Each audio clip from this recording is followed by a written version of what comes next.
Salut tout le monde, c'est CrazyFast et aujourd'hui on se retrouve ensemble pour une nouvelle vidéo. Je vais vous montrer un petit peu le suivi d'élevage de mai. Alors je pense qu'il y a quand même pas mal de choses qui se sont passées. Ça va être plutôt sympa à regarder. Et pour être sûr que vous suiviez jusqu'à la fin, je vous montrerai la nouvelle espèce seulement tout à la fin de la vidéo. Voilà. Allez, c'est parti. Bon, alors on va commencer ce suivi d'élevage par les Archaeoptera phalanx parce que vous voyez par rapport à maman, ils ont quand même pas mal grandi. Alors celui-là, je pense que c'est mon plus joli. Vous voyez, il commence à avoir de sacrés dessins sur le dos, ça fait vraiment sympa. Alors, Captain Phasm, si tu vois cette vidéo, sache que j'ai beaucoup plus de mâles que de femelles. Je crois même que j'ai que une femelle ou deux femelles. Alors, la femelle, ça tombe bien parce qu'elle est juste là. Je crois que j'en ai peut-être une deuxième, mais je suis même pas sûr. Je crois que j'ai presque que des mâles.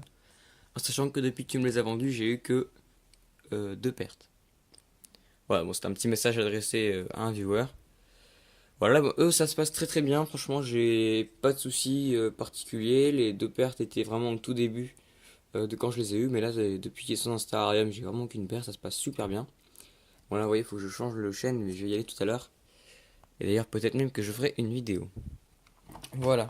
Ensuite, alors les Périphasma Schultei. Alors eux, vous voyez, je les ai mis dans mon 30-30-30 parce que je voulais garder le 45-45-60 pour la nouvelle espèce dont je vous parlerai à la fin de la vidéo. Alors ouais, ça se passe très très bien. Là, j'ai eu mon deuxième œuf hier soir. Voilà, j'ai eu le premier il y a assez longtemps, donc je pense que c'est pas une espèce qui va pondre très vite. Voilà, pour le moment, eux, bah, voilà, j'ai eu deux œufs en à peu près 2 semaines. Bon, après, ils ont le temps, hein. Voilà. Ensuite, une nouvelle espèce, mais c'est pas celle dont je voulais vous parler. C'est Trachyaretaon aspenegro. Alors, ça y est, j'en ai. Je vais avoir du mal à ouvrir la boîte parce que c'est vraiment contre le couvercle, mais vous voyez, il y en a un juste au milieu de l'écran. Alors, c'est des bébés, donc si vous en voulez, je vous conseille d'aller sur des groupes comme Passion Phasm ou Phasmaddict et vous verrez très vite qui les vend. Voilà, donc il y en a deux là au milieu de l'écran. C'est vraiment une très belle espèce.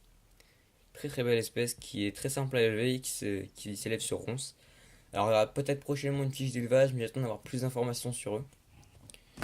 Ensuite, oui, bon là je me suis fait un petit kiff. J'ai ramassé les œufs pendant une semaine, vous voyez. Ça c'est juste Ectatosoma tiaratum et Pseudophasma subopterum, vous voyez. Et après c'est les œufs que je compte détruire, mais je voudrais d'abord les peser. Ici les fourmis, bon là j'aurais donné une éphémère à bouffer et apparemment ça leur a plu. Je vous montre pas le tube parce que j'ai un peu honte sur le coton commence à moisir, donc faut que je le change. J'essaie de le changer, les faire déménager tout à l'heure. Voilà. Ensuite, Pseudophasma subopterum. Alors, je suis désolé si je bouge un petit peu la caméra, hein. Voilà, ils ont pas mal de plantes nourricières aussi. Alors l'ancien chèvrefeuille, l'ancien porcicia, je l'ai laissé le temps qu'il descend. Ouais, il y en a un juste là-bas. Enfin, une juste là-bas d'ailleurs. Bon, je vais pas réussir à bien vous la montrer parce qu'il y a pas mal de feuilles. Ah bah si tu bouges, c'est nickel. Voilà, vous la voyez bien. Voilà, donc toujours l'écorce, hein, il y en a pas mal derrière l'écorce, vous voyez, c'est pas mal ce qu'il y a derrière. Voilà, bon, bah, ça se passe super bien, j'ai vraiment beaucoup beaucoup d'œufs, hein, vous voyez, j'en prends un. Comme ça, il n'y a pas besoin de chercher. Alors, il ressemble à ça. Alors, on dirait des petites mises au point, ce serait bien. Non, ok. Il ressemble à des graines ou alors des gravillons, il y a des espèces de petits piquants dessus. Voilà. Et juste à côté, je ne vous montre pas, parce que je veux que vous le voyez à la fin de la vidéo. Voilà.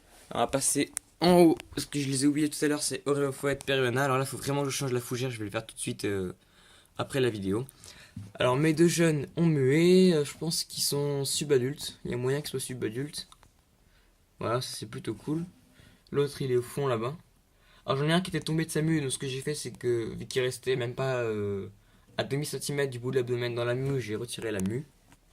Et puis après, j'ai suspendu le phasme au grillage qui est juste là, pour qu'il ait le temps de sécher. Vous voyez là, il y a la femelle. Bon, elle pond de plus en plus, mais c'est toujours pas ouf le rythme de ponte. Oui, elle est vraiment jolie celle-là. Ouais, ne vous inquiétez pas pour la fougère, je la change après la vidéo, hein. Mais là, il y a encore des petits bouts verts, mais ça commence de plus en plus à sécher. Voilà, alors ce que je vais faire, c'est que je coupe la vidéo. Et on se retrouve tout de suite avec les Estatosoma tiaratum. Bon, voilà, les Estatosoma tiaratum. Eux, ça se passe vraiment super bien, j'ai pas de soucis particuliers. Ouais, j'ai un très beau mâle juste là. Bah, ils grandissent pas hein, parce qu'ils sont adultes. Par contre, la femelle pond énormément. Vous voyez, moi là, faut que je passe un coup d'aspi dans le terrain, hein, ça on est d'accord. J'ai des œufs encore, donc faudra que je les mette dans le verre avec les. Là, je les fais tomber. Faudra que je les mette dans le verre avec les autres œufs que je compte détruire. Vous voyez, il y en a un juste là. Voilà. Ah, c'est sympa parce que les œufs se fondent dans la couleur du bois. Bon là c'est pareil, il faut que je change les ronces et le noisetier, mais je l'ai pas fait vu que j'y vais tout à l'heure. Voilà. Ce Terra, comme vous le savez, il va sortir bientôt pour les Acryoptera Phalax. Sauf qu'il commence à grandir pas mal, je pense que les Extatos vont aller dans le Terra des Phalax et les Phalax dans le Terra actuel des Extatos, donc celui-là. Et comme ça, je pourrai avoir des gros spécimens à l'âge adulte. Voilà, alors maintenant, ce que vous attendez tous, c'est que je coupe et que je vous montre les Phyllium Giganteum. Alors c'est parti. Et voilà enfin les Phyllium Giganteum. Voilà, donc là je suppose que vous ne voyez strictement rien quand je vous montre le Terra comme ça, mais c'est normal, moi non plus. Parce que tout simplement, ils sont hyper bien camouflés. Et je vais essayer de vous en montrer un. Voilà, donc ils sont... Ah, mais ils tournent pas, banane. Voilà, donc ils sont hyper bien camouflés, ils sont super jolis, je trouve. Ils sont vraiment magnifiques, c'est une superbe espèce. Qui est apparemment compliqué à élever. Pour le moment, j'ai pas de soucis, mais c'est vrai que j'arrive à maintenir une bonne hygrométrie avec le fait de mettre du sable au fond du terrain. Ça facilite vraiment la tâche. Vous voyez, donc il y en a un juste là, je suis sûr que vous l'aviez pas cramé au début. Et celui-là non plus, je suis sûr que vous l'aviez pas vu. Et normalement, il y en a un quatrième. Pour le trouver, comment dire, c'est un peu compliqué. Je sais qu'il est là, hein, ça c'est sûr à 100%, je l'ai vu tout à l'heure. Pour le retrouver, c'est un peu chaud. Bon, je vais refermer le terrain parce que je veux pas que l'hygrométrie se barre, mais je vais essayer de vous mettre une photo super détaillée à la fin de la vidéo. C'est pas sûr que je vous la mette, mais je vais essayer. Et si vous la trouvez, vous me le marquez en commentaire. Voilà. Bon, je vous laisse chercher un petit peu, mais pour le moment, je pense que vous le trouverez pas. Alors, comme vous avez pu le remarquer, j'ai changé de terrain. Avant, ici, il y avait les Periphasma Shutei. Et alors, provisoirement, je les ai mis dans le 30-30-30. Et hier, ce que j'ai fait, c'est que j'ai mis du sable au fond de ce terrain. J'ai enlevé le sable qui était au fond du 30-30-30. Et j'ai mis les Periphasma Shutei dans l'Exoterra 30 cm3 là. Et les Giganteum dans celui-là. Parce que je voulais pas qu'ils soient cloîtrés, je voulais pas qu'ils se grignotent entre eux. Parce qu'ils sont vraiment jolis et ça me ferait vraiment mal qu'ils se fassent grignoter. Donc voilà. C'est tout pour ce suivi d'élevage, on passe à la fin de la vidéo. Et voilà les amis, c'est tout pour cette vidéo, j'espère vraiment qu'elle vous a plu. Alors la vidéo du concours arrive très très bientôt, je vous promets, c'est très très proche.